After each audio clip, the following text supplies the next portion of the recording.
J'ai été initié aux activités champêtres. Je faisais un peu de détective privé. On vendait mes poules pour m'acheter du tissu lors des fêtes de Noël, de Nouvel An. Je me retrouvais avec beaucoup d'argent. J'ai été autonome très tôt. Je viens d'une famille modeste. Quand tu es à Lomé, tu n'as pas tes parents, tu n'as personne sur qui s'appuyer pour pouvoir évoluer. Tu ne peux que travailler. Le bureau que j'avais loué, je devais au propriétaire. Donc le propriétaire, il a bloqué les lieux. Oh là là. Et ce que tu montres aux gens, c'est ce qu'ils vont acheter. C'était sur la terrasse du bureau qu'on faisait la production à l'époque. Des fois, il fallait veiller, il faut travailler, mettre en place un circuit de collecte des paquets de ciment. Tout ce qu'on gagnait, voilà, on investissait ça dedans. Et moi, j'ai une vision industrielle. Le moment où j'ai vraiment le plus broyé du noir, c'est un peu avant Civic Bank.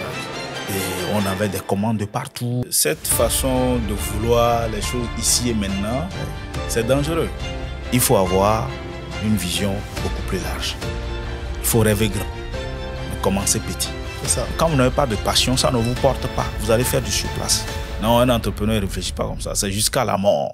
Hello les rocks, j'espère que vous êtes solides. Je suis ravi de vous retrouver pour une nouvelle odyssée sensationnelle qui va nous mener dans les méandres d'un parcours exceptionnel. L'histoire de celui que nous recevons aujourd'hui vous prouvera qu'il est réellement possible de rêver, oser créer la vie que l'on mérite et qui nous correspond en dépit des pérégrinations de l'existence lorsque l'ambition et l'action sont au diapason. Parti de très loin, Achille Kokou-Noussia est aujourd'hui à la tête d'Eco Packaging House, une entreprise éco-citoyenne dont la marque Civic Bag est désormais adoptée par un grand nombre d'entreprises togolaises, des startups aux multinationales, en passant, tenez-vous bien, par les institutions internationales. Partir de produits recyclés tels que le papier ciment pour créer des emballages biodégradables et tendances, c'est l'exploit de cet entrepreneur visionnaire et résilient. C'est donc avec beaucoup d'enthousiasme que je vous invite à monter à bord du podcast qui incite à rêver, oser créer pour découvrir son histoire, ses défis, ses victoires, mais aussi sa vision de l'Afrique ainsi que son engagement pour son développement. C'est parti.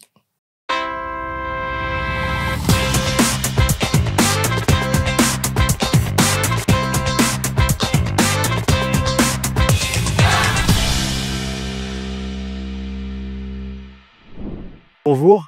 Bonjour, cher ami Régis. Comment te portes-tu? Je vais bien, très bien. Merci beaucoup d'avoir accepté notre invitation. Merci à toi aussi de m'avoir invité. C'est un plaisir et je dis merci beaucoup. C'est une façon de dire que le merci est double parce que tu viens de Lomé, tu es venu exceptionnellement pour l'enregistrement de cette émission.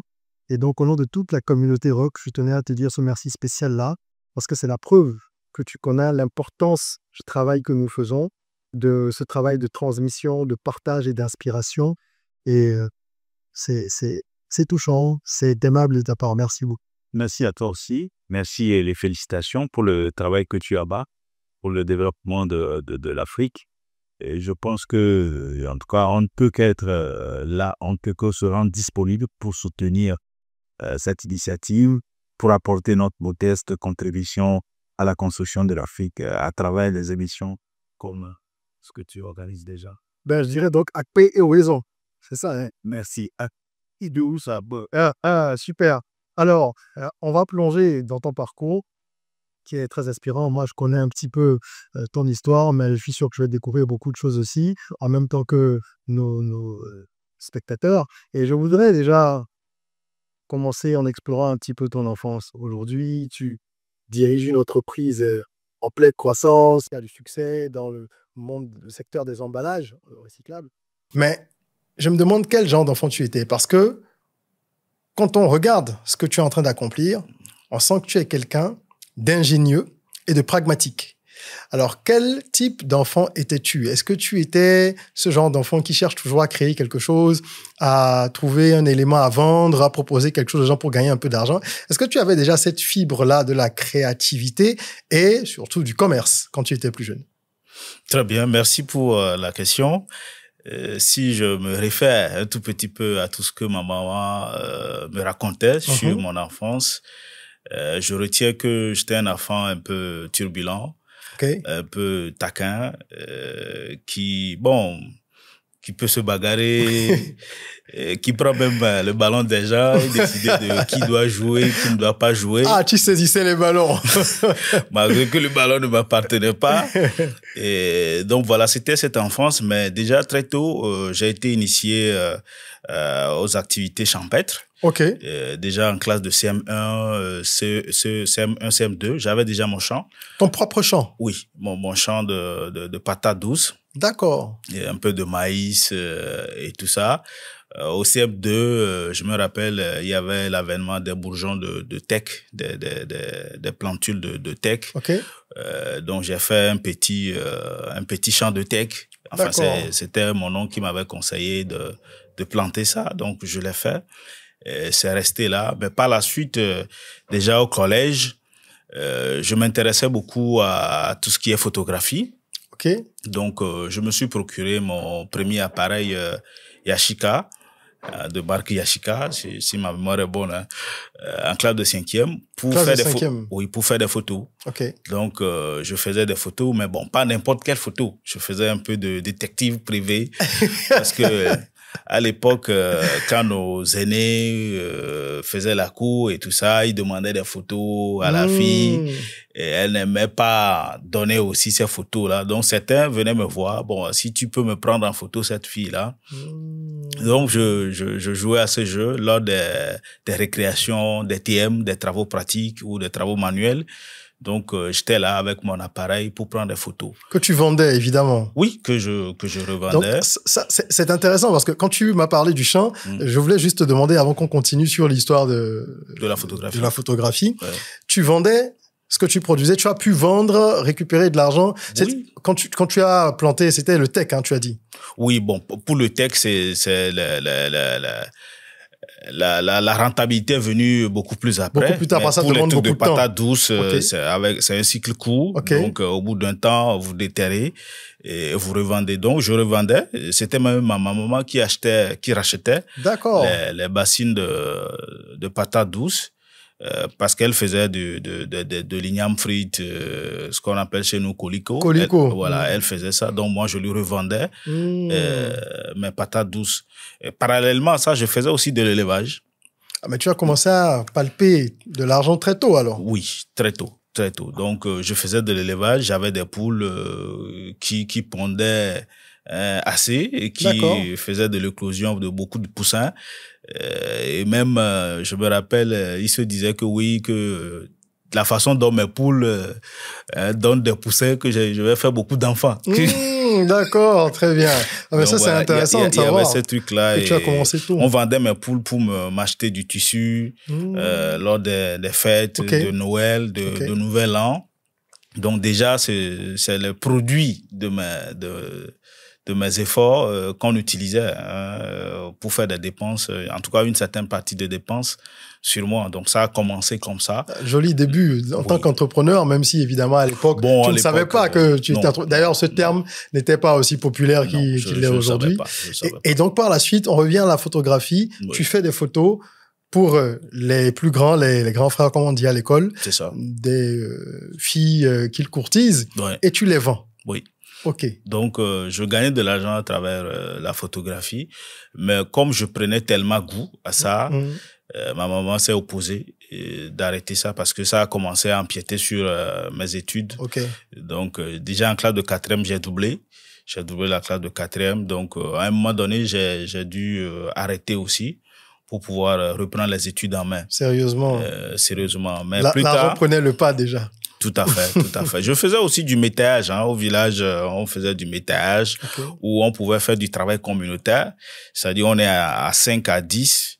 On va dans le champ de tel pour labourer. On va après dans le champ de X pour labourer. Moi, j'allais même dans le champ d'autres personnes pour labourer et prendre de l'argent. Ça, je peux amener, si c'est mon tour, j'amène mes co-communautaires, mes coéquipiers dans un autre champ où on travaille et moi, je prends l'argent. Et donc, il y avait ça. Par rapport à la photographie, j'ai arrêté pour reprendre mes études en main.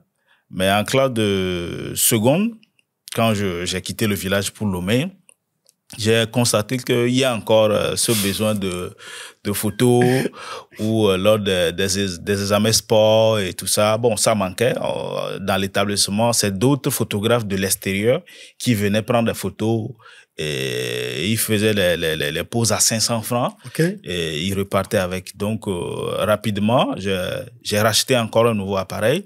Tu as vu qu'il y avait un marché. Oui, j'ai vu qu'il y a un marché. J'ai racheté un nouveau appareil et moi, j'ai réduit le prix de la photo de la pose à 300 francs.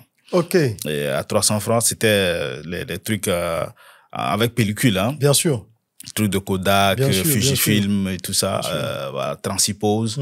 Et donc, j'ai repris, j'ai ramené le coût à 300 francs parce que le lavage ou le développement de la photo se faisait à l'époque à 60 francs. OK. À 60 francs. Donc, avec 60 francs, vous développez une pose. Et il y a des quantités, quand vous faites au-delà de 50 poses ou, je pense, 60 poses, vous avez même des bonus, vous avez des réductions. Et tu vendais l'unité à 300 francs. Mais la marge est énorme. Tout à fait, tout à fait. Ça fait que, bon, je me retrouvais avec beaucoup d'argent. Tu faisais quoi de cet argent-là? Quoi? Payer mon loyer, payer de la nourriture. Donc, tu étais autonome déjà au collège? Très tôt. Moi, j'ai été autonome très tôt. Très tôt, parce que d'abord, je suis fils aîné de ma fratrie. Donc, je suis amené à prendre mes responsabilités très tôt. Très tôt. Voilà. Donc, déjà, en classe de 4e, j'avais pratiquement l'autonomie qu'il fallait. Hein. Financièrement, tu te gérais, quoi? Oui, financièrement. C'est vrai, il y avait ma maman qui injectait de temps en temps de l'argent. Mais j'avais toujours de l'argent sur moi, voilà. Parce que je voudrais pas tout le temps tendre la main. Et puis, bon, j'avais un goût pour des trucs nouveaux, des trucs new. Donc, j'aimais pas que quelqu'un va porter ses habits et me donner pour dire oui, je te donne. Donc, je voudrais quand même avoir une vie à la hauteur de ce que je voudrais. Okay. Toujours mes tenues scolaires propres. Je me cousais au moins 2. Okay. Je faisais 2 coutures, 2 complets. Faut être toujours nickel. Oui, nickel. L'ensemble de tout ce qu'on demande, je n'aime pas acheter des fournitures à moitié. D'accord. Bon, j'achète après. Je vais compléter ça. Non, j'achète même en surplus. D'accord. J'en achète même en surplus pour ne pas en manquer. Donc, tu faisais en sorte d'avoir les moyens de ta politique. Tu veux vivre comme ça. Donc, il faut travailler et c'est ce que tu faisais. Clairement. Je viens d'une famille modeste, pour ne pas dire pauvre. Mais bon, mon attitude à l'école, pour la plupart, en tout cas à partir du lycée, si on te dit pas que le gars, son papa, il ne travaille pas dans la fonction publique ou sa maman n'est pas si, tu croiras pas. Donc, je m'arrangeais toujours pour être propre. Derrière, il faut travailler. C'est ça, le travail. Ouais. La culture de l'effort, dès le début. Tout à fait. Alors, ça, c'est ce qui se passe jusqu'au bac. Oui. Et une fois que tu obtiens justement le baccalauréat, quelles sont tes ambitions, tes perspectives? Qu'est-ce que tu avais envie de faire? À quoi tu te destinais? Bon, après le baccalauréat, d'abord, au niveau du lycée, je voudrais faire de l'électronique. Okay. Ce que je n'ai pas pu faire, compte tenu de certaines conditions. Mais Dieu merci, voilà, ça s'est bien passé. J'ai fait technique commerciale, G3. Voilà. Maintenant, après le bac, bon, j'ai fait encore de petits boulots. Hein. J'ai vendu un peu de... Chez nous, on appelle boulet. Ici, je crois, c'est pailleur. Ok, l'essence frelatée. Dite frelatée, oui. Voilà, d'accord. J'ai vendu ça. J'ai conduit du Zémidjan.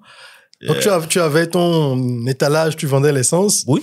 Après, tu as fait Zémidjan aussi. Oui, au même moment où je vendais ça, je faisais aussi du Zémidjan. Okay. Parce que je peux mettre un ami, un cousin, le temps que lui sert les gens. Moi, je fais le tour un peu de Lomé pour collecter un peu de sous. Donc, j'ai fait ça. Je me suis inscrit à l'université. Okay.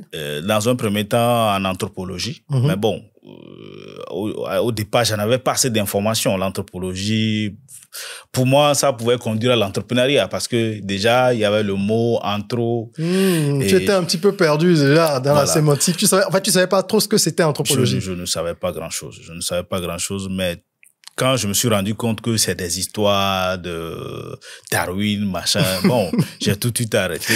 Je ne pense pas que j'ai fait plus de Au bout de combien de temps? Un mois de cours? Oui, je n'ai pas fait plus de un mois. Okay. Mais pour sauver l'année, je me suis inscrit en informatique de gestion.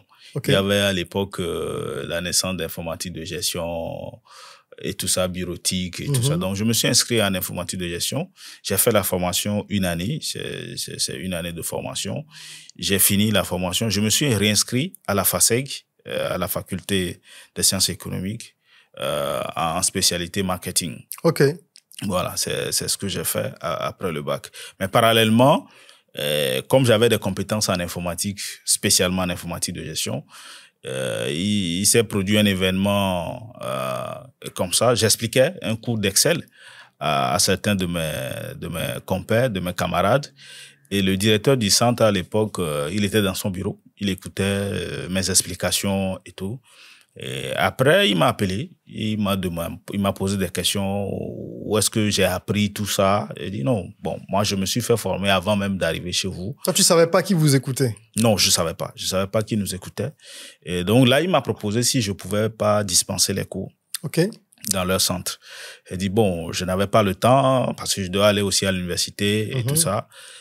Mais j'ai aménagé mon emploi du temps et j'ai saisi cette opportunité. Très bien. J'ai commencé à dispenser les cours dans leur établissement. D'accord. Donc, tu es devenu enseignant là, comme ça, oui. Sans rechercher cette position, en fait. Non, j'ai jamais cherché ça. J'ai jamais recherché ça. Et j'ai l'habitude de dire, je n'ai jamais chômé. Je n'ai jamais chômé. Soit je crée mes activités, soit je m'intéresse à l'activité de quelqu'un et je me propose volontiers. Donc, c'est comme cela, j'ai saisi l'opportunité à leur niveau. Et après, c'est d'autres centres qui m'ont sollicité jusqu'à dans les écoles de BTS où je donnais des cours d'informatique. D'accord. Pendant 5 bonnes années. Pendant 5 années? Oui. Ça, c'est intéressant, en fait, ce que tu partages là, parce que on se rend compte que la chance, je ne sais plus qui l'a dit, mais c'est lorsque l'opportunité rencontre la préparation. C'est ça. Tu étais prêt parce que tu savais comment utiliser Excel dans ce cas d'espèce. Et l'opportunité s'est présentée parce que ce directeur était là à un moment où volontaire, parce que tu donnais. C'est ça. C'est pour ça que souvent, moi, j'estime que malheureusement, quand on regarde aujourd'hui la jeunesse, on pourra en reparler un peu tout à l'heure, les gens n'ont pas compris qu'il faut servir avant de diriger. Oui. C'est parce que tu servais les autres. Tu partageais ton savoir gratuitement, avec bon cœur et bonne foi, que tu as eu cette opportunité qui t'a permis pendant 5 ans de renflouer les caisses et donc d'avoir une autre source de revenus. Oui. Très bien. Ça t'a plu comme expérience, l'enseignement? Ça m'a plu. Ça m'a plu parce que j'ai eu beaucoup de connaissances à travers cette expérience-là. Et de là, j'ai trouvé d'autres portes qui sont ouvertes à moi. De là, j'avais postulé pour un boulot de commercial, dans une agence. J'ai été pris, donc je combinais les deux boulots. J'allais sur le terrain, prospecter pour la structure et venir enseigner. C'est dans ce boulot de commercial que j'ai été coopté encore par une autre entreprise de venir occuper le poste de responsable marketing et communication. Dis donc. Tu as toujours été un gros bosseur, en fait. Tu fais plusieurs activités, toujours simultanément. Oui. Bon, je n'avais que ça. Qu'est-ce que je peux faire d'autre? Quand tu es à Lomé, tu n'as pas tes parents, tu n'as personne sur qui s'appuyer pour pouvoir évoluer. Tu ne peux que travailler, tu ne peux que sortir de la maison, proposer tes services aux gens. Sûr. Donc, c'est ça, je sais le faire. Même avec les amis ou dans les périodes où c'était difficile, j'ai broyé un peu du noir. Je me proposais toujours sur les projets des gens. Si je peux faire quelque chose, si je peux relire un texte, si je peux écrire quelque chose, si je peux, en tout cas, apporter le minimum qui peut contribuer à l'évolution du projet, je le fais. Je n'attends pas qu'on me dise, voilà ton contrat, voilà ce que tu vas être payé le mois. Des fois, je fais les trucs, c'est après, je me rends compte que bon, à part l'expérience que je vais gagner, on m'a pas payé. En fait, tu es volontaire et débrouillard, quoi. Oui, c'est cette affaire de l'enseignement. Les débuts, combien on me payait, c'était une modique somme. On me donnait juste quelque chose pour mon déplacement. Comment on dit pour le déplacement, c'est ça? Pour mon déplacement. Mais par la suite, j'ai gagné beaucoup derrière. Quand il y a une école de BTS qui m'avait sollicité, Et là, j'avais clairement un salaire qui était bien payé.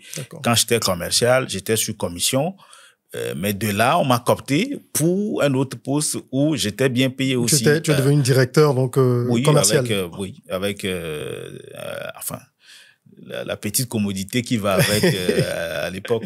Voilà. Très bien, très bien. Ben, ça devait être palpitant, tout ce parcours. Maintenant, je crois savoir, parce qu'évidemment, on se connaît un peu, on a échangé, mais j'ai aussi fait des recherches. Hein, c'est ça.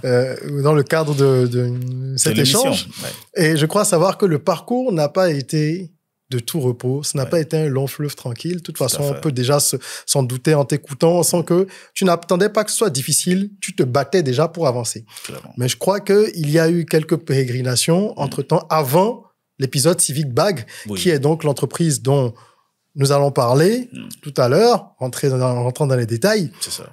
Est-ce que tu peux nous raconter un peu ce segment de ton parcours? Avant Civic Bag, après les différents postes occupés, ça et là, qu'est-ce qui s'est passé pour que tu commences à être à ton compte, même avant Civic Bag, puisque tu étais directeur commercial? Pourquoi tu sors de ce canevas-là, qui est plutôt douillet? Bon, je vais au boulot, je prends mon salaire, et qui convient à beaucoup de personnes. Tout à fait. Qu'est-ce qui te pousse, toi, à passer de l'autre côté? Ben, j'avoue que j'aime faire des choses aussi sur coup de tête. Des fois, je pose des actes après. Bon, on assume, hein, on assume. J'ai appris très tôt à assumer mes responsabilités. Donc, quelle que soit la situation, on assume. De cette boîte où j'étais responsable commercial, j'ai décidé de créer ma propre structure parce que je me dis, tout ce que je faisais là, je pouvais le faire pour moi-même. J'avais déjà cette fibre-là.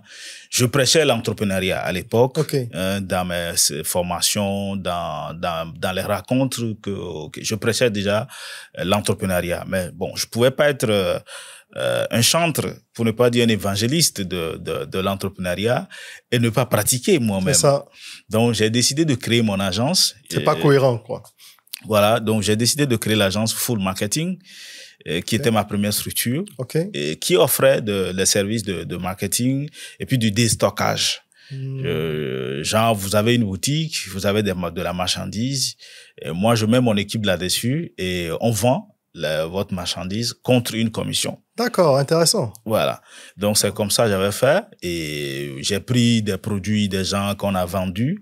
Et l'un des produits phares à laquelle on était vraiment champion là-dessus, c'était les gels hydroalcooliques. Ah! Nous, on commençait à vendre les gels hydroalcooliques. Donc, bien avant Covid et tout ça. Oui, à l'époque, il y avait Ebola. Il y avait Ebola. C'était en quelle année, ça? On est en 2013-2014. D'accord. 2013-2014. D'accord. Donc, moi, j'ai commencé à vendre les gels hydroalcooliques un peu avant Ebola. Et ça n'a pas duré. Il y a Ebola qui est rentré dedans. Du coup, la demande était forte. Forcément. Des grosses structures voulaient avoir des dispositifs qu'on ne doit pas toucher. Vous tendez votre main. Il y a un dispositif qui distribue bien sûr. Le liquide. Qui a été très popularisé pendant la période Covid, mais qui existait déjà avant. Qui existait bien avant. Donc, avec cette affaire d'Ebola, ça a pris. Maintenant, par la suite, j'ai pris d'autres produits qu'on a vendus aussi, mais la gestion n'était pas aussi efficace que ça. J'ai pêché un peu à ce niveau, mais par la suite, on s'est sorti avec des dettes. On s'est sorti avec des dettes, mais que j'ai payé. J'ai pris le temps, j'ai fermé cette structure-là. Je suis allé travailler sur d'autres choses, un peu dans le BTP. J'ai fourni un peu du gravier, concassé. Mais tu es passé partout. Par beaucoup de choses. Des fois, quand je revois mon parcours, cher ami, je me dis, ben, c'est quoi cette vie de fourre-tout? Donc, j'ai fait ça. Tu as expérimenté beaucoup de choses. Beaucoup de choses. Donc, dans l'affaire de gravier concassé, j'ai gagné un peu d'argent. Ça m'a permis de payer des dettes parce que mes effets, même le bureau que j'avais loué, je devais au propriétaire. Donc, le propriétaire, il a bloqué les lieux. Oh là là. Et il s'est plaint plusieurs fois. Il a appelé mon frère. Peut-être qu'il va suivre cette émission. Il a appelé mon frère parce que le propriétaire, c'était un handicapé. D'accord. On dit, voilà, quelqu'un, un handicapé comme ça, en plus, on veut l'escroquer. On veut l'escroquer. Alors que c'était pas ton intention. Non, loin de là. C'est parce que j'étais dans des problèmes. On a pris les stocks des gens. Il fallait les payer. Bien sûr. Les appels et tout ça, c'était compliqué. Mais quand j'ai gagné un peu de l'argent de l'autre côté, je suis venu rembourser les dettes que je devais rembourser. Et dans la foulée, je me formais. Et à chaque fois, je cherchais de nouvelles formations pour me former. Il y avait déjà les MOOC, les formations en ligne et tout ça. Donc, je me formais beaucoup. Donc, comme ça, j'ai suivi la formation à un moment donné sur la conception et la réalisation des emballages écologiques. Mais c'était que de la théorie. C'était de la pure théorie. Donc, c'est ton premier contact avec le monde des emballages. Oui. La formation que tu as suivie. Oui. D'accord. C'était mon premier contact avec le monde des emballages. Mais après, je n'ai pas vraiment approfondi les choses là-dessus. Et c'est ce qu'on a fait un projet avec une agence de développement française où on devait se rendre en France pour un certain nombre d'activités. OK. Mais à la dernière minute, j'ai été recalé. Parce que le projet que je portais à l'époque, il disait que c'était un projet sensible. Donc, j'ai été recalé. Les autres sont partis sans toi? Oui, les autres sont partis sans moi. Il y avait mon ami, Florent Akbaki.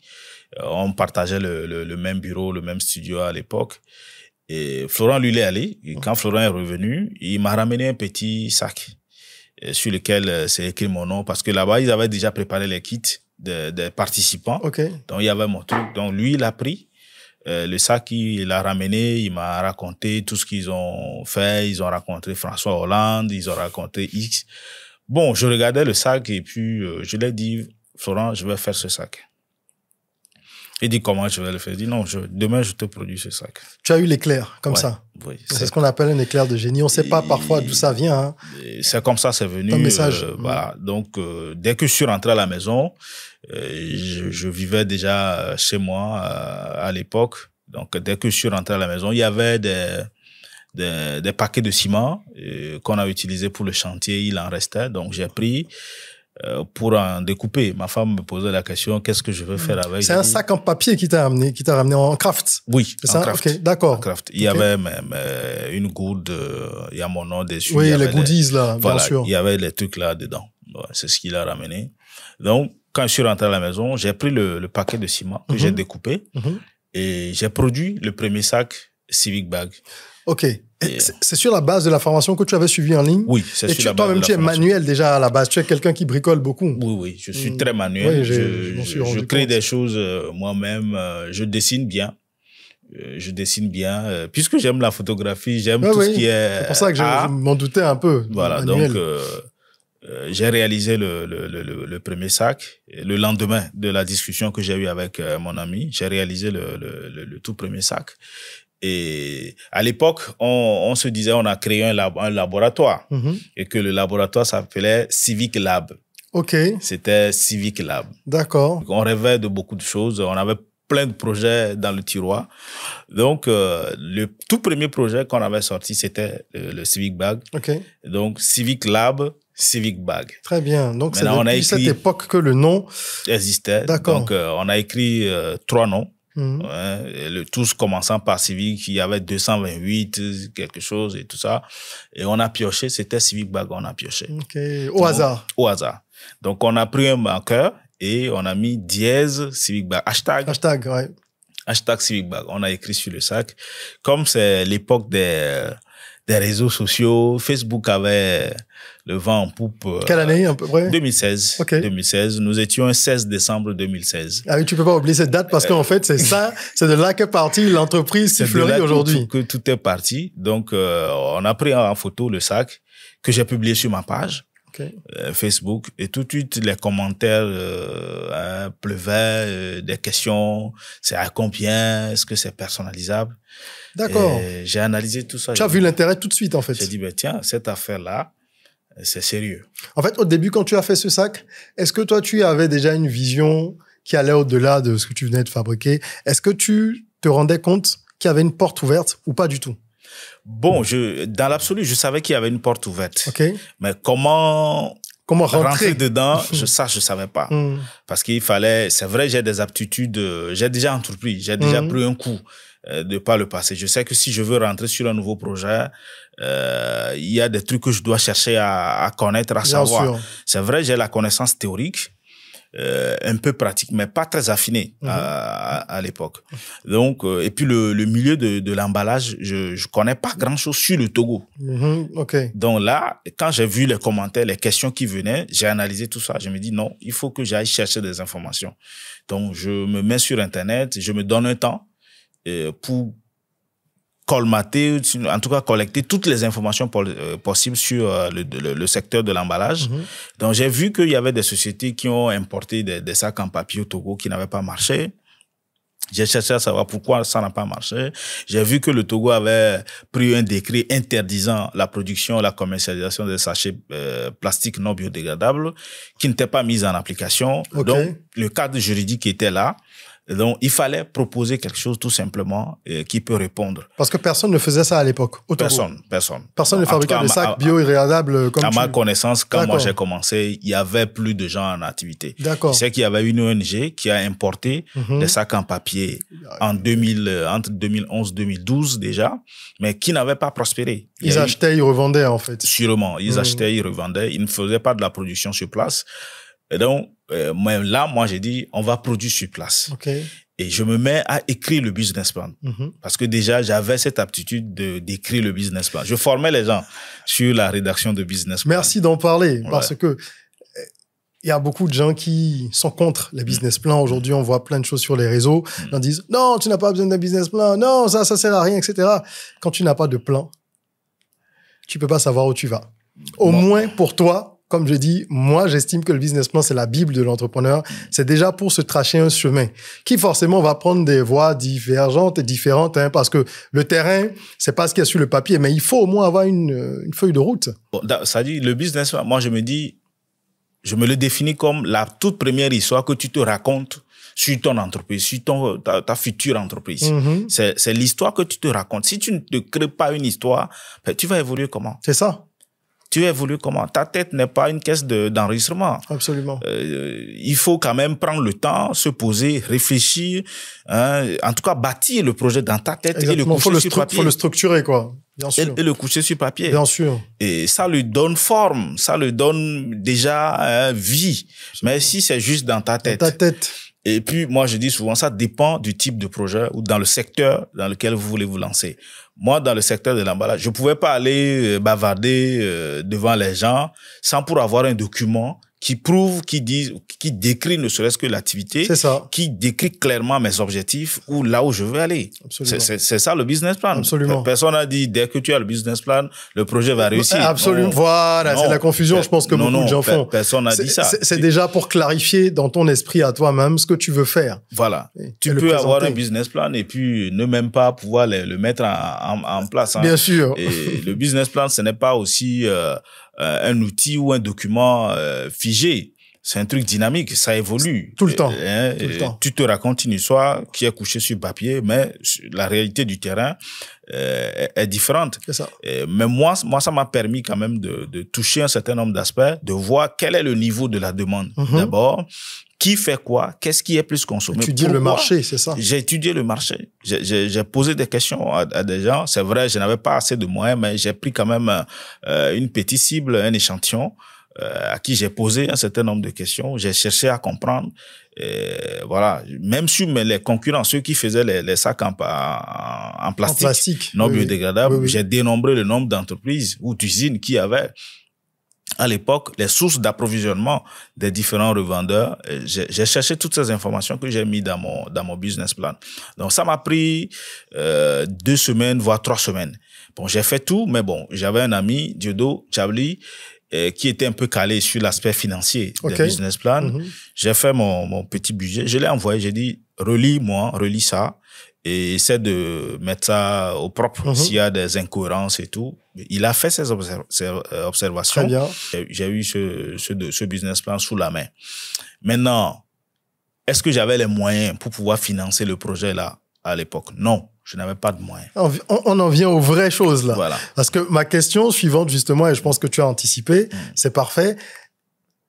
était la suivante. Quels sont les vrais premiers challenges auxquels tu es confronté au moment où tu décides de passer à l'action? C'est-à-dire, j'ai identifié l'opportunité, j'ai étudié le marché, il est temps d'y aller. J'ai pas l'argent. Ça, c'est le premier point, tu l'as évoqué. Tu vas nous en dire plus. Est-ce qu'il y a, au-delà de ça, d'autres challenges?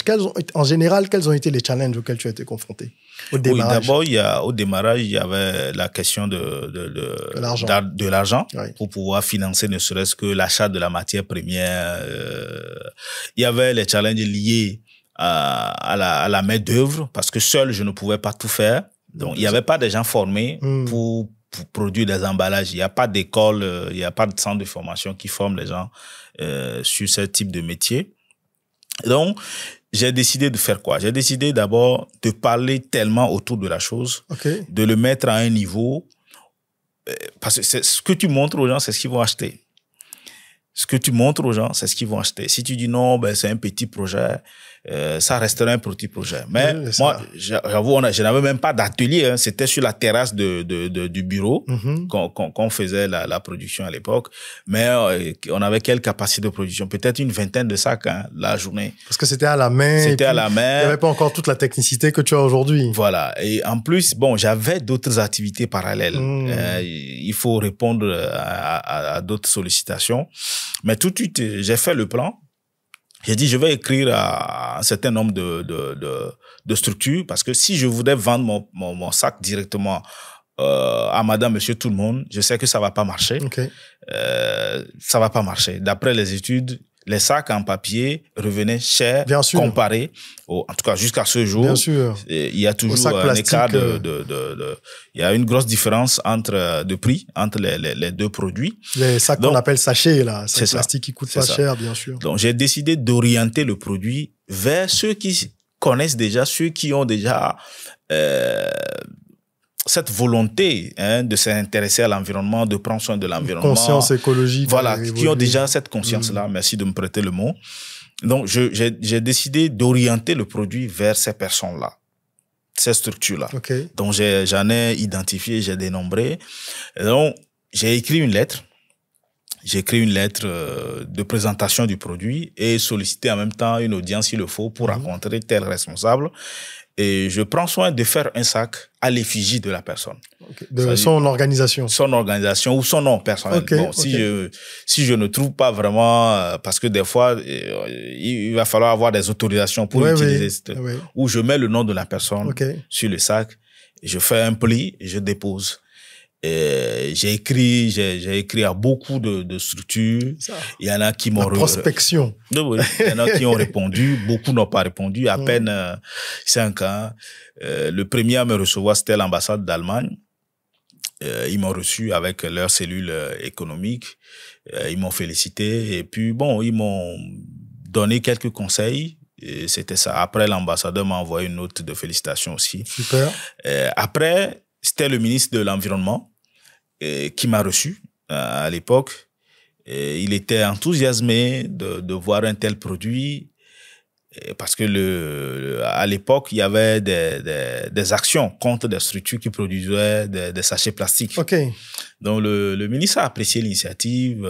Bon, en homme politique, il a promis beaucoup de choses. J'avoue que j'étais sorti le jour-là très motivé, très gonflé. Tu avais les yeux qui brillaient. Ouais, j'ai dit on a commencé à frapper fort. Donc c'était un bon politique, comme on dit, un bon politicien pour parler.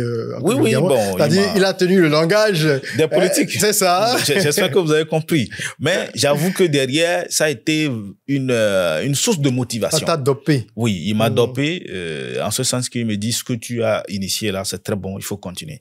Et ce jour-là, il a passé commande pour 300 000 francs. Il a passé commande de ça. C'était ta première vraie commande? Oui, la grosse, bon, il y avait des commandes de 2 000, 5 000 par là, mais la grosse commande qu'on a eue, c'était avec le ministre.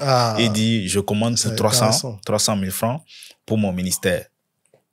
Mais je n'avais pas la matière première, je n'avais pas ce qu'il fallait. En fait, tu n'avais même pas de quoi produire les sacs. Oui, je n'avais pas. Tu es un bon marketeur, un bon commerçant, parce que comme je dis, un bon entrepreneur doit pouvoir vendre de l'eau aux poissons et du sable dans le désert. Tout à fait. Et ça, je sais le faire. Je sais le faire.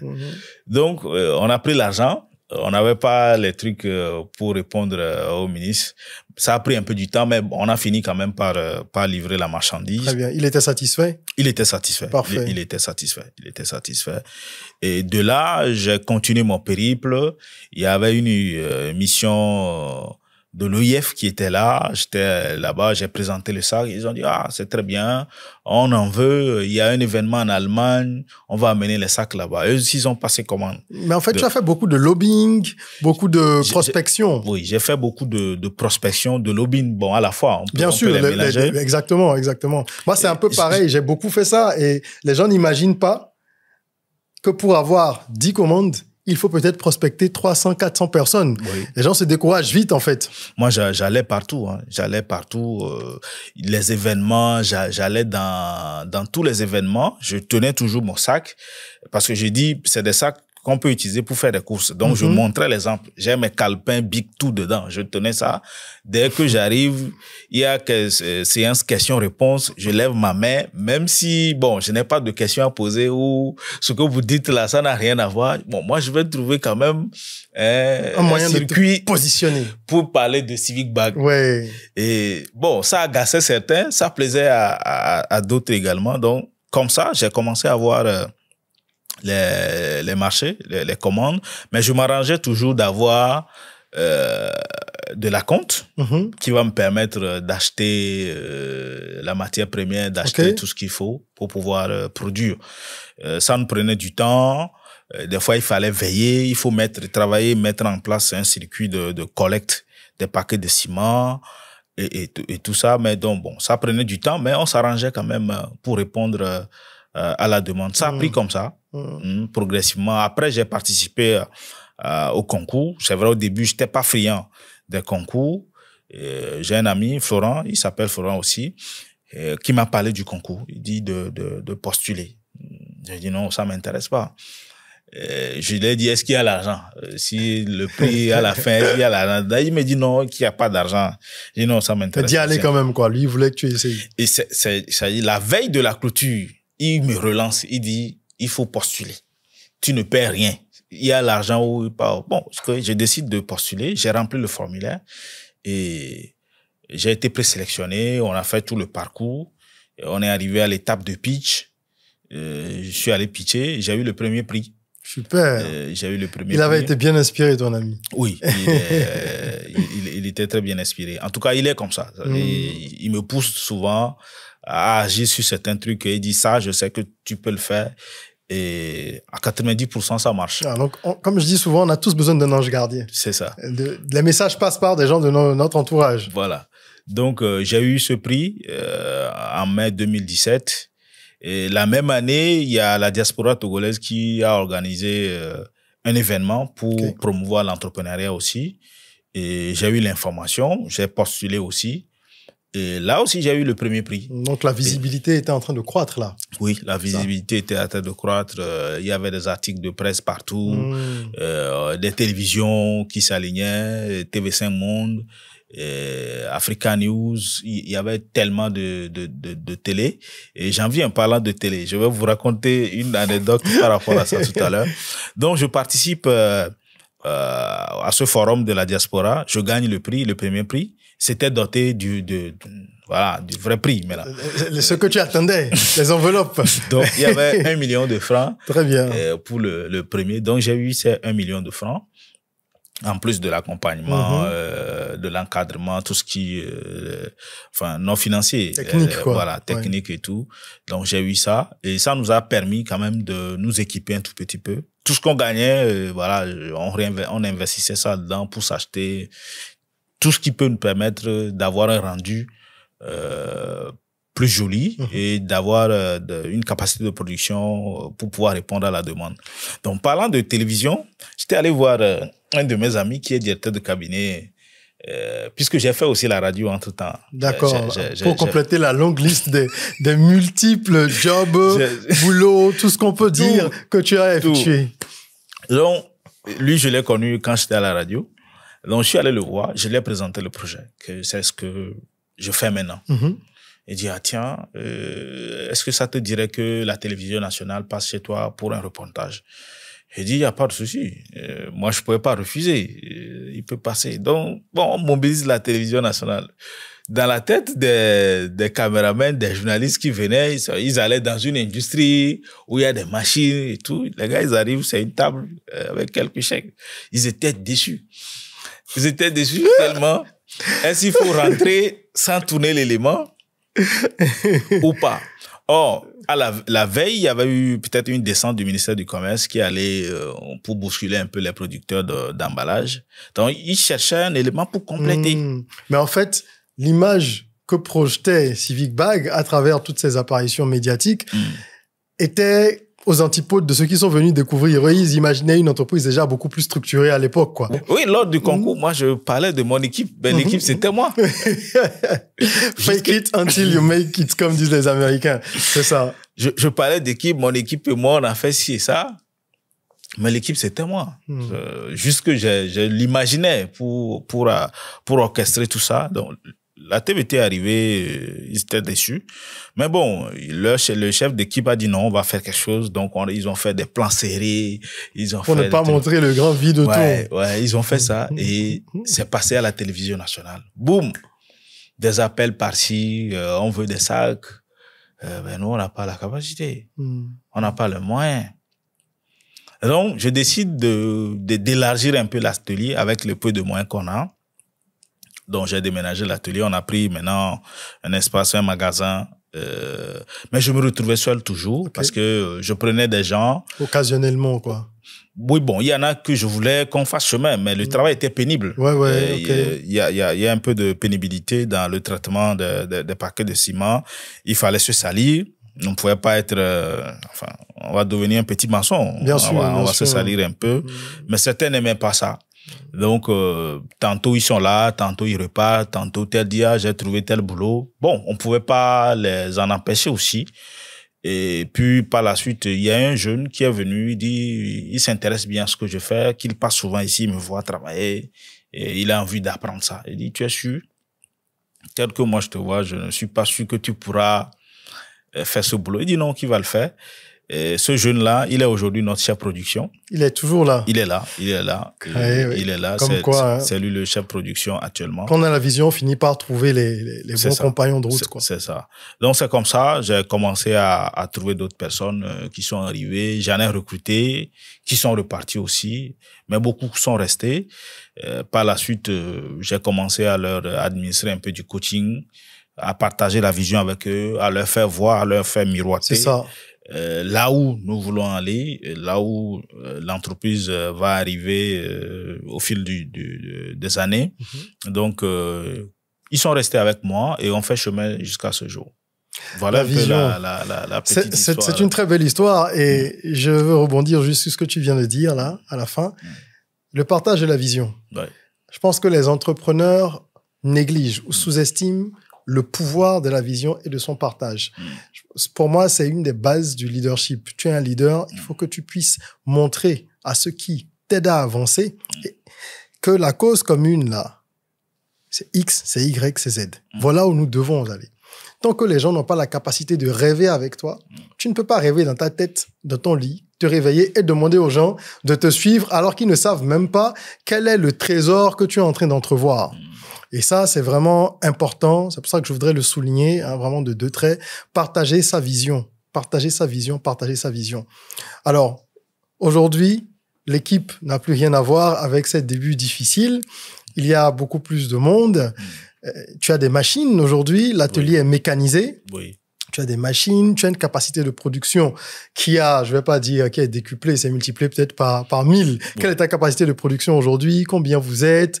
Et comment tu gères également l'équilibre entre la responsabilité sociale et les besoins de performance? Parce que tu es sur un segment où il y a de la main-d'œuvre qui bosse de façon manuelle. Ça vraiment de créer beaucoup d'emplois, mais tu as également des machines parce qu'il faut aller vite. Ces machines-là consomment de l'énergie. Toi, tu fais des sacs biodégradables. Oui. Alors, comment tu gères cet équilibre? Bon, déjà, on va commencer simplement. Combien vous êtes et quelle est la capacité de production? Aujourd'hui, on est au nombre de 22. Waouh. 22 L'entreprise personnes. a bien grossi. Oui. Félicitations. Merci beaucoup. On a un nombre de 22 qui travaillent en permanence. Et en termes de production, sur les sacs, on est à plus de 2000 le jour. Plus de 2000 jours, alors qu'il y a quelques années, tu pouvais pas en faire 20 par jour. Oui. On est à plus de 2000 le jour. Pour les boîtes, on est à 10 000 le jour. On peut faire 10 000 boîtes. Les boîtes, je parle des boîtes de savon, les étuis et parce tout que ça. vous ne faites plus les sacs uniquement. Maintenant, vous faites des boîtes. Non. Pourquoi? Savon, chocolat? Oui, savon, chocolat. Tout ce qui est emballage en carton ou en papier, on le fait. Les box alimentaires, les emballages de croissants et tout, voilà, on le fait aujourd'hui. Donc sur 2000 sur les sacs? Oui. Sur les boîtes, on est à 10 000 le jour. Quand même. Oui. On est à 10 000 le jour. Pour les emballages de pain, on est autour de 5 000 le jour. On peut produire 5 000 de ça dans la journée. Ok. Voilà. Super. Mais justement, pour produire autant, les machines entrent en jeu. Oui. Donc, il y a de l'énergie. Il y a de l'énergie. Toi, tu es plutôt sur de l'écolo, normalement. Oui. Comment tu gères l'équilibre? Dans mes précédentes formations que j'ai administrées à mes éléments, entre-temps, j'ai fait de l'ingénierie écologique. Ok. Donc, je leur dis, voilà, comment on doit gérer l'électricité. Entre-temps, on voulait passer au solaire, où on a fait venir une structure qui nous a fait le dimensionnement et tout, mais le coût, l'investissement qu'on devait supporter par rapport à ça était un peu élevé par rapport à nos capacités. Mais on y travaille pour pouvoir passer au solaire un jour. Pour transiter, quoi. Pour transiter. Ok. Mais côté électricité, côté gestion de déchets, par exemple, nous, on ne jette rien. On ne jette rien. Nos coupons de papier sont réutilisés. On a développé des sous-produits aujourd'hui. On a développé des sous-produits aujourd'hui. Donc, on réutilise nos propres déchets. Comme matière première. Donc, à l'interne déjà, il y a cette pratique de l'économie circulaire qui se fait à l'interne. Donc, je pense qu'on a déjà l'équilibre. En plus, le produit que nous proposons, l'offre est même en lui-même écolo. Bien sûr. Et on a eu des tentations d'aller, on a eu des demandes de plastique et tout, mais on n'est pas allé dessus. On a résisté à la tentation. On n'est pas allé dessus, on est resté dans notre... positionnement, vision. Clairement. Alors, je voudrais aborder rapidement la question du mimétisme aveugle dans nos environnements en ce qui concerne l'entrepreneuriat. Les gens, dès qu'ils ont l'impression qu'un business fonctionne, parce que c'est pas toujours le cas, mais quand ils voient de l'extérieur et que ça brille un peu, il y en a plein qui essayent de copier, de mettre en place des copies, souvent pâles, de votre initiative. Est-ce que c'est arrivé dans ton cas que plusieurs personnes après ton essor emprunte le chemin sans connaître les difficultés, les challenges? Est-ce que tu as eu à gérer ce genre de situation ou parfois même des collaborateurs qui partent et qui se mettent à vous concurrencer? Est-ce que tu as eu ce genre de cas et comment l'as-tu géré? Oui, j'en ai connu. Il y a eu, quand ça a commencé à parler un peu de Civic Bag un peu partout, bon, les gens ont cru que c'était facile à faire, donc ils se sont lancés aussi dans la production des sacs. Il y a certains qui ont abandonné au bout d'un temps parce que il y a des difficultés. Il y a des difficultés sur le chemin. Qu'on ne voit pas de l'extérieur. Non, qu'on ne voit pas de l'extérieur. Il y a des difficultés surtout liées à la disponibilité de la matière première. Et puis, il y a les clients qui, vous savez, dans nos milieux, les gens veulent des trucs new, les trucs de recyclage. Ce n'est pas trop ça, leur besoin immédiat. Ils veulent des trucs new brown, c'est-à-dire jolis, bien faits, comme des sacs venus de Chine, venus de l'Occident. Donc, il fallait faire la recherche des sources d'approvisionnement de ces trucs que beaucoup n'arrivent pas à faire. Moi, je venais à Cotonou ici plusieurs fois pour chercher des sources. J'allais au Nigeria pour chercher des sources. Donc voilà, il y a eu des gens qui se sont lancés dans la formation. Il y en a qui m'ont approché d'organiser des formations pour former les gens en 2 jours, en 3 jours sur la production des emballages. Je dis non, c'est pas sérieux. Moi, mon produit n'est pas de la formation. Évidemment. Mon produit sont des sacs. Toi, tu es spécialisé dans la production des sacs. Et moi, j'ai une vision industrielle. Donc, en industrie, on ne forme pas les gens comme ça. Et je m'amuse souvent à leur demander, est-ce que vous avez déjà vu les Blancs organiser une formation sur comment on fabrique un vélo ou des rayons? Non. Ce sont des ingénieurs qu'on met ensemble et chacun produit une partie de... Voilà, ils travaillent dans le cadre d'une vision industrielle. Pas que oui, je me mets à mon compte, j'ai attendu que les sacs marchent, donc je fais aussi. Et puis tu formes des gens à tout bout de champ. Ça ne marche pas comme ça. La pseudo-formation souvent en plus. Oui, sur le même registre, les gens ont essayé ça. Vous allez voir dans nos milieux, si tu prends des corps de métier comme la couture, la coiffure, la menuiserie, il y a plein. On a tellement formé des gens que le secteur est saturé. Saturé complètement et saturé de compétences approximatives en plus. Saturé et avec la médiocrité qui va avec. C'est ça. Et si, entre-temps, il y a eu l'avènement des formations sur savon liquide, production de savon de Marseille et tout, vous allez voir, ça forme partout. Bien sûr. Un perlage et tout, ça forme partout. À un moment donné, ils ont saturé le marché. Mais les Blancs, ils produisaient du savon depuis des siècles. Je vous avez une fois vu, on dit, OK, ils organisent une formation. Non, ça ne se fait pas comme ça. Et même si ça se fait, c'est pas en 2-3 jours ou en une semaine. Même pas. Ça va être des formations approfondies. C'est dans des écoles, c'est dans des instituts, c'est dans des centres de formation dédiés pour des formations comme ça. Je ne suis pas contre les formations. Il faut former des gens. On peut pas faire seul une industrie. Bien sûr. Il faut d'autres compétences pour pouvoir faire l'industrie. Mais cette formation doit être cadrée, doit être organisée de telle sorte à porter des industries, à porter des grands projets. Pas des gens qui vont dire, OK, je vais m'installer à mon propre compte. Vous allez avoir des micros, ou je dirais même des activités génératrices de revenus, mais vous ne pouvez pas atteindre certains niveaux. Atteindre certains niveaux, même faire face à la grande demande qui est là. Et c'est pour cela, vous allez voir, ce sont des industries étrangères qui viendront prendre la grosse part de marché ici. Donc, moi, je me suis positionné pour faire une industrie. Je le dis haut et fort. Ça, ce sont tes ambitions pour l'avenir. C'est mes ambitions. Et je crois qu'on est déjà sur le chemin avec notre unité de production. Bien sûr. Donc, j'ai refusé ces formations tout azimut et tout. Au même moment, je n'empêche pas les gens de se faire former. Bien sûr. Mais ce que tu dis est pertinent parce que on a reçu sur ce plateau Christelle Dassy il y a quelques semaines qui, lui, fait des liqueurs à base de plantes traditionnelles. Mais il a étudié la licoristerie quand il était en France et il a la connaissance pratique des plantes parce qu'il a grandi dans le domaine et que sa grand-mère lui a transmis certains savoirs. Tout ça pour, en fait, m'aligner sur ce que tu dis. La formation qu'il a suivie dans un pays occidental, la France, c'était pas une formation de 2 semaines. Je crois qu'il a dit 2 ans ou 3, je sais plus. Mais en tout cas, c'était quelque chose d'assez approfondi. Et c'est important qu'on intègre, qu'on insuffle cette vision-là, cette approche professionnelle dans ce qu'on fait. Et c'est, je pense que ce sont des sujets dont il faut qu'on débatte. Tu fais bien d'en parler parce qu'il y a de plus en plus de formations. Il va y en avoir de plus en plus, surtout formation technique et professionnelle, en raison du chômage galopant.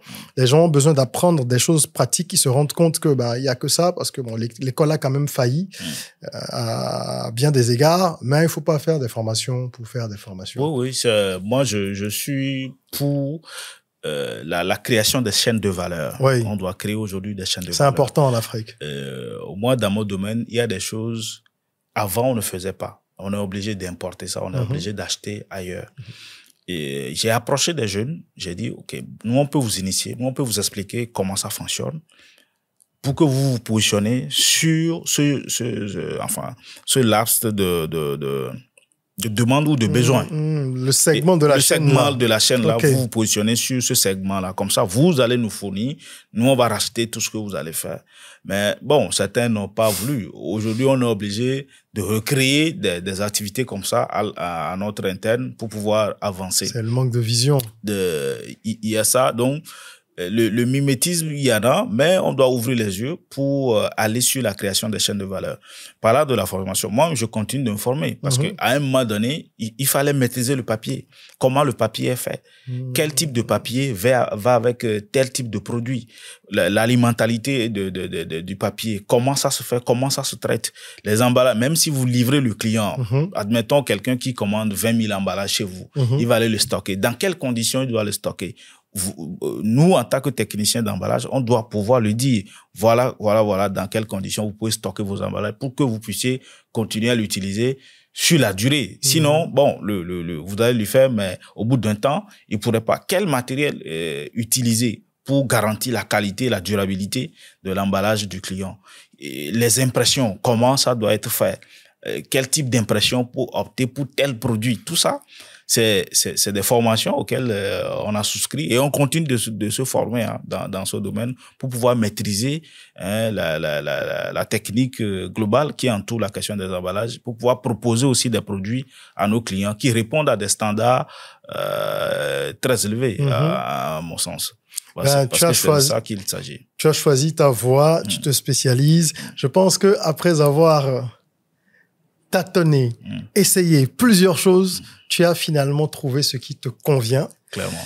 Et tu t'y appliques. Oui. Ton chemin, c'est un chemin particulier, mais qui ressemble, je pense, à celui de beaucoup de gens qui nous suivent sur cet aspect-là, c'est-à-dire essayer différentes choses.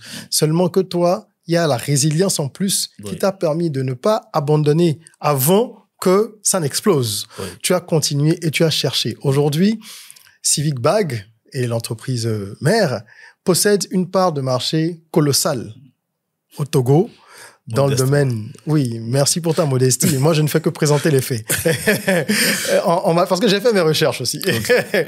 Et c'est tout à ton honneur. Merci. Vous avez une part de marché très, très, très importante dans le secteur des emballages et notamment des emballages biodégradables. Quand tu repenses à tout ça, à tout ce parcours, même s'il y a encore tant à faire, ce qui a été accompli n'est pas négligeable. Ouais. Quand tu repenses à tout ça, quel est le moment le plus difficile que tu as connu pendant tout ce parcours, depuis le bac? Quel est le moment de, comment on dit, le moment de galère? Le moment qui a été vraiment difficile. Pas galère forcément au sens financier du terme, mais difficulté. On parle de galère. Parfois, la galère est mentale aussi. On traverse tellement. C'est les montagnes russes émotionnelles pour les entrepreneurs. Alors, dis-moi. Bon, c'est le moment où j'ai vraiment le plus broyé du noir, c'est un peu avant Civic Bag. Avant Civic Bag. Un peu avant Civic Bag. Il faut dire que Civic Bag était aussi une sorte de revanche sur la vie. Je dis, quand j'ai commencé Civic Bag, je dis, ça passe ou ça casse. Ça dit que je donnerai tout pour ça, parce que je me suis mis dans des situations difficiles, compliquées avant. Mais bon, courant Civic Bag, il y a l'année de 2020, l'année Covid, qui était arrivée. Pendant que Civic Bag tournait déjà, oui. Pendant que Civic Bag commençait à... C'était notre amorçage. Okay. 2019, 2020, c'était notre amorçage. Donc, ta croissance a été très rapide, en fait, finalement. Un tout petit peu. Tout petit peu. Jusque ça a été encadré, maîtrisé, pour ne pas regresser. Parce que des fois, à l'amorce de la croissance, si vous savez pas faire, tout de suite, ça chute. C'est un moment très, très délicat. Voilà. Et puis, il y avait Covid qui est arrivé. J'étais à l'étranger quand Covid a déclenché pour de bon en Afrique. Ça avait commencé déjà là-bas. Mais au Togo, voilà. Et on a décidé de fermer les choses. Or, entre-temps, nous, on est en amont des clients. C'est-à-dire que quand le client vend et qu'il achète chez nous. Bien sûr. S'il ne fait pas de chiffres, pourquoi il va acheter des sacs? Évidemment. Il peut pas si je vends du pain que je mets dans des sacs et que mes ventes s'arrêtent. Il peut pas acheter Bien sûr. Sac. Donc, tout a commencé à s'arrêter. Il y avait plus de commandes. Bon, il y a des jours, je me dis, bon, qu'est-ce qu'on va faire? On n'avait même pas assez de stock pour dire on va faire des trucs génériques, stocker et revendre après. On fonctionnait que sur la production commande, ou commande production. Et d'un seul coup, il y a un monsieur qui arrive, il y avait l'avènement de l'artémisia. Les gens commençaient à en consommer. C'est vrai, on produisait des emballages d'artémisia pour une structure, mais la commande était faible avant Covid. Mais après Covid ou pendant Covid, la commande a explosé. Bien sûr. Et on avait des commandes de partout, toutes les structures, les gens nous contactaient. On dit, ah, c'est vous qui faites les emballages. Même depuis ici, hein, depuis le Bénin, les structures nous contactaient parce qu'ils voulaient emballer leur... Et je peux dire que c'est cette production de l'emballage d'Artémisia qui a lancé aussi, qui a relancé la machine. Parce que sinon, ça aurait pu être une période qui vous mène... Dans un déclin, en fait. Dans un déclin rapide, même. Parce qu'il n'y avait plus de commandes. Il n'y avait plus de commandes. Et l'Artémisia a sauvé Civic Bag. Oui. Les clients qui passaient 100, 500 ont réduit, ils appellent, ils négocient, s'ils peuvent commander 50 sacs. Et là, c'est difficile. C'est difficile. D'allumer des machines pour faire 50 sacs. C'est difficile. Ouais, bien sûr. C'était très difficile. Et là, la production de l'Artémisia, je ne sais pas combien de nombre on a produit, mais je sais qu'on en a produit énormément. Et tout ce qu'on a gagné, on dit, hop, on refinance l'acquisition des machines et on a dû construire un nouveau atelier parce que là où on était avant, ça ne nous contenait plus. Ça devenait petit. Ouais. Ça devenait petit. Donc, on a construit un nouveau atelier et on a, en tout cas, acquis un certain nombre de machines pour pouvoir mécaniser la production parce que les commandes importantes venaient et quand on n'a pas les machines, on peut pas être dans les délais. Un client ne va pas commander 1000 sacs ou 1000 ou 2000 quelque chose. Vous allez dire, bon, on va vous livrer dans 2 mois. C'est ça. Dans 2 mois, s'il commande ça en Chine, bien sûr, il a ici. Donc, il y a plus d'intérêt à commander chez vous. Donc, il va falloir trouver des moyens pour réduire le délai. Et ça, on a travaillé longuement dessus, réduire le délai sans toutefois altérer sur la qualité. Sur la qualité. Voilà. Ton parcours est vraiment édifiant, inspirant. Merci pour tout ce que tu partages. On s'achemine tout doucement vers la fin de notre entretien. Oui. Et je voudrais maintenant te poser quelques questions d'ordre un peu plus général. Oui. Mais toujours connectées évidemment à ton expérience et ta vision des choses. Moi, s'il y a un mot que je devrais retenir de ton parcours, ce serait combativité. Oui.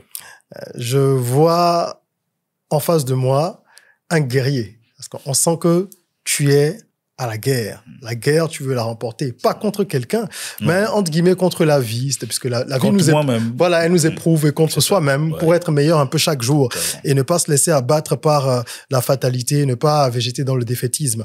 Et justement, quand on regarde la jeunesse de notre continent, sur qui repose évidemment l'avenir du continent, puisque 75% de la population africaine, quasiment dans tous les pays, oui, a moins de 25 ans. Ouais. Et nous allons passer d'1,5 milliard à 2,5 milliards d'habitants d'ici 2050. C'est ça. Quand on regarde, moi, je suis inquiet. Nous, on apporte notre contribution à travers tout ce qu'on partage, soit les contenus, les formations, les conférences, les livres, etc. Mais les jeunes ne sont pas combatifs. Ils sont pressés, ils sont nonchalants, ils veulent que tout tombe du ciel, etc. Qu'est-ce que ça t'inspire? Et à ton avis, qu'est-ce qu'on peut faire contre ça? Pourquoi il y a cet état de choses? Bon, cette façon de vouloir les choses ici et maintenant, c'est dangereux. C'est très dangereux à la fois pour ces personnes-là et pour notre vie en communauté. Rien ne se fait, rien de durable ne se fait dans la précipitation ou dans le ici et le maintenant. Absolument. Même ceux qui font de la magie. Ce n'est pas durable, c'est le temps de leur scène. Hein. Prestidigitation. Voilà. C'est vrai, on est à une période où il y a la question de l'instantanéité. Et vous allez voir avec les réseaux sociaux, ça a été beaucoup plus porté par les réseaux sociaux. Ça fait que les gens ont perdu un peu la notion de la patience, la notion de s'inscrire dans la durée, de la prospective. Or, sans ces éléments-là, vous ne vivez pas. Vous ne vivez pas, vous ne pouvez pas vivre. La jeunesse africaine ne peut pas continuer à vouloir les choses ici et maintenant. Quand on veut faire le champ, il y a un temps pour labourer, un temps pour semer et un temps pour patienter à ce que la semence germe et porte des fruits. Et après, il y a le temps de la récolte. Dans tous les éléments de la vie, observez bien, partout, il n'y a rien qui se fait de façon instantanée. La nature, elle reste inchangée. Elle nous montre, en tout cas, elle nous donne cette leçon-là, à nous de la saisir.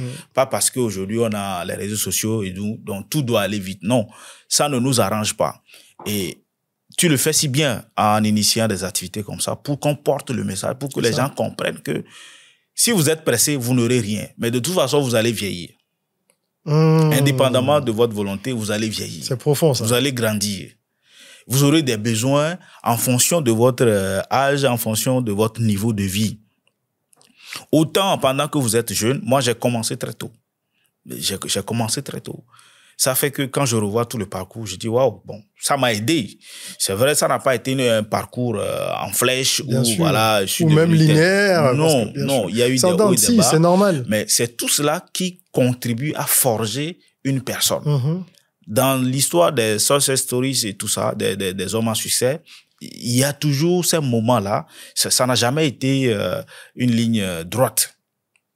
Ça n'a jamais été une ligne droite. Donc, nous, jeunesse africaine, on doit comprendre ça et commencer à travailler aujourd'hui, à préparer notre futur.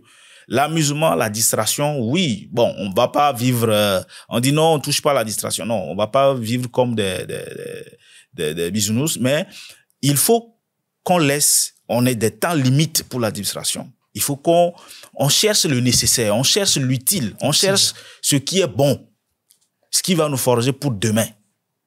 C'est en cela qu'on va construire l'Afrique demain.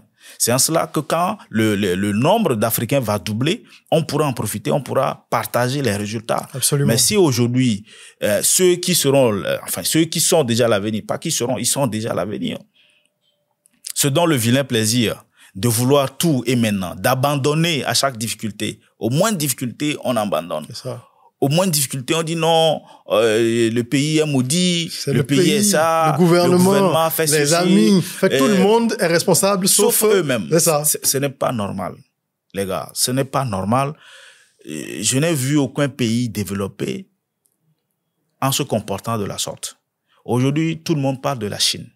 On parle de l'Inde, on parle de la Turquie. Questionnez leur histoire. Bien sûr, Singapour, on voit d'où ils sont partis. Questionnez leur histoire. Allez chercher comment ils ont fait pour en arriver là. La réussite ou le jeu de la réussite, c'est comme de la mathématique, hein. C'est de la science. Soit vous respectez les étapes, vous respectez les formules qu'il faut, vous aurez le résultat. Si vous ne respectez pas ces formules-là, vous n'aurez pas autre résultat que ce que vos mauvaises formules vous auraient permis d'avoir. Et donc, on doit se réveiller aujourd'hui. La jeunesse africaine doit se réveiller. Nos gouvernants ont leur rôle à jouer. On ne les épargne pas, on ne les dédouane pas sur le coup, ils ont leur rôle. Mais on doit collectivement se réveiller pour commencer à travailler sérieusement, pour bâtir une Afrique solide, une Afrique meilleure. Aujourd'hui, on a l'impression des fois que c'est les Occidentaux, c'est les Européens et tout ça qui croient à l'avenir de l'Afrique. Oui. Et les Africains eux-mêmes... Il y en a en masse qui viennent investir et ça pas d'aujourd'hui, bien sûr. Eux-mêmes, ils disent non, bon, c'est de l'autre côté. Ouais. On doit prendre la pirogue s'il le faut. On doit prendre la pirogue pour aller... Non, ce n'est pas normal. Je reconnais qu'on n'a pas les ressources, qu'on n'a pas les moyens qu'il faut, mais ces moyens-là, collectivement, on peut co-construire. On peut les gérer, on peut les chercher. On peut les gérer au mieux. C'est aussi là l'une de nos lacunes. La gestion des ressources que nous avons. On n'arrive pas à les gérer. Donc, jeunesse africaine, moi, mon message, sinon mon conseil pour nous, je ne m'exclus pas, je fais partie, c'est de continuer à nous battre, d'être résilients, de ne pas être dans le fatalisme. C'est d'apprendre à être responsable, d'apprendre à bâtir pour le futur. Si on ne le fait pas, on n'aura pas de résultat demain. Absolument. Être responsable. Ouais. Moi, je parle souvent de la déresponsabilisation qui me choque et qui est largement répandue aujourd'hui. C'est jamais... On se sent jamais impliqué. Non. C'est humain quelque part, mais bon, c'est plus prononcé maintenant. Oui, et là, ça devient... C'est endémique, quoi. Ça devient problématique de dire tout le temps que tel est en cause, mais il n'y a jamais de remise en cause personnelle. Ouais. C'est important, comme je dis, ton pire ennemi n'est pas un étranger. C'est toi-même. Pour changer le monde, commence déjà par te changer. Et on parle de jeunesse, on va finir là-dessus. Je voudrais que tu donnes 3 conseils à un jeune qui veut entreprendre ou qui a commencé déjà, mais qui est sur le point d'abandonner. Je sais qu'il y en a tellement. Qu'est-ce que tu lui donnerais comme conseil? Bon, à un jeune qui veut entreprendre, d'abord, il faut identifier un besoin. On ne vient pas à l'entrepreneuriat parce que j'ai vu Kodjo, j'ai vu Kofi s'est lancé dessous, je ne sais pas qui se lançait dans l'entrepreneuriat, non. On identifie un besoin et on est sûr d'avoir la solution. Même si on n'a pas la totalité ou la totalité de la solution, mais quand on a quand même un début de solution, on propose. La suite, il faut avoir une vision beaucoup plus large. Il faut rêver grand, mais commencer petit. C'est ça.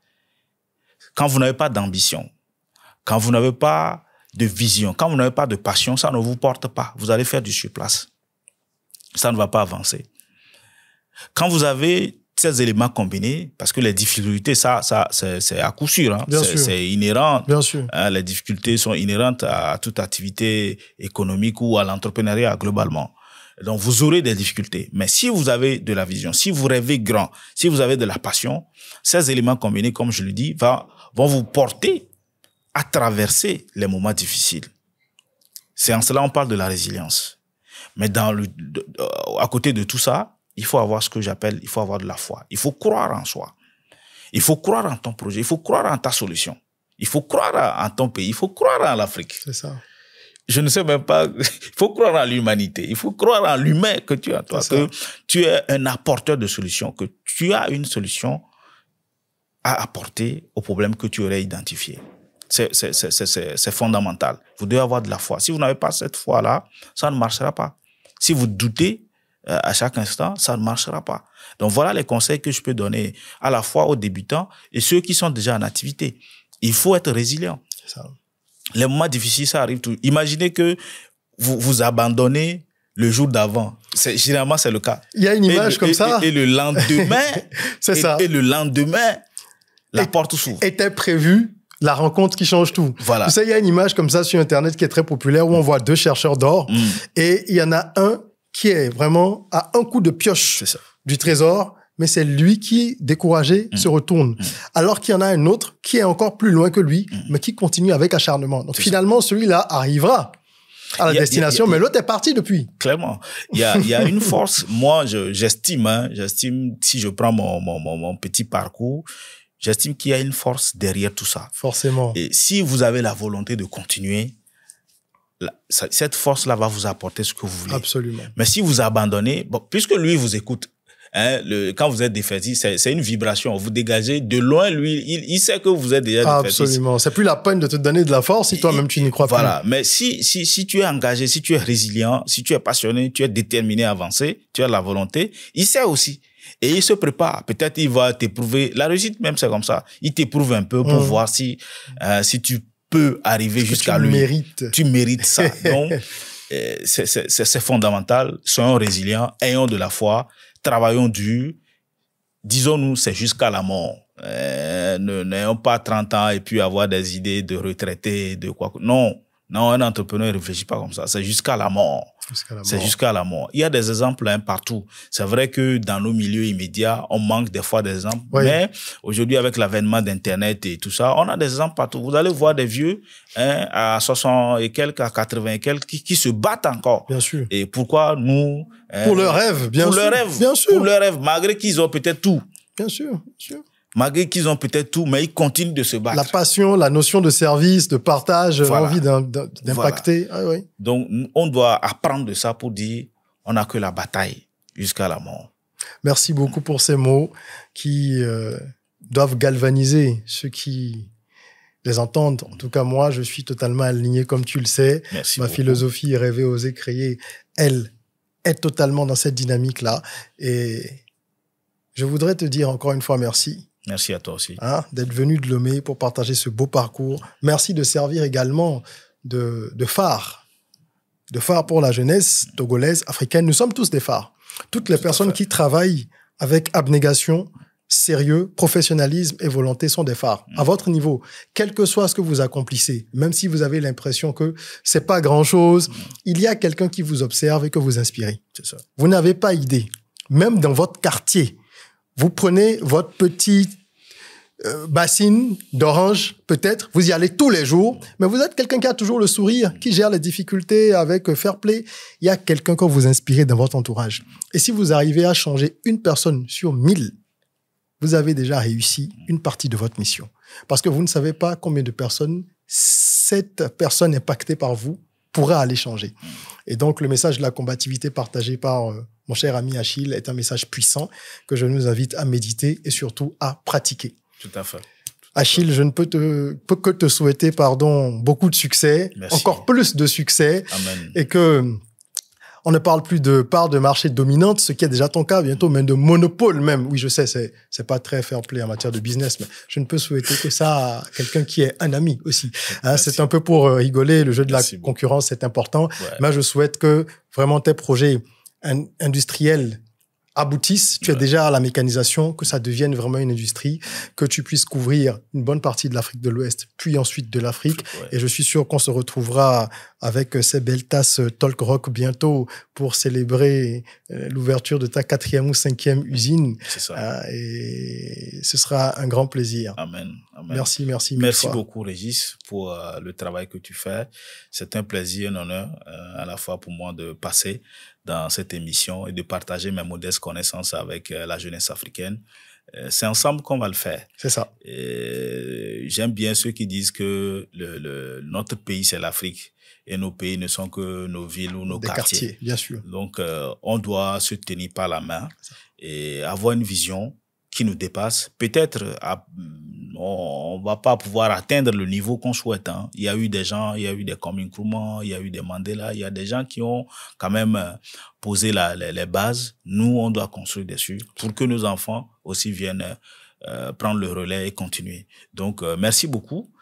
Ce fut un plaisir, un réel plaisir d'avoir partagé ces moments avec toi. Akpé, j'espère que vous avez apprécié cet épisode et que vous en ressortez galvanisé, plein d'inspiration, avec une bonne dose de motivation. Et il ne reste plus qu'à passer à l'action. En attendant qu'on se retrouve pour un nouveau numéro, n'oubliez pas, prenez soin de vous, de votre corps, mais aussi surtout de votre mind. Rêvons, osons, créons. Soyons rock.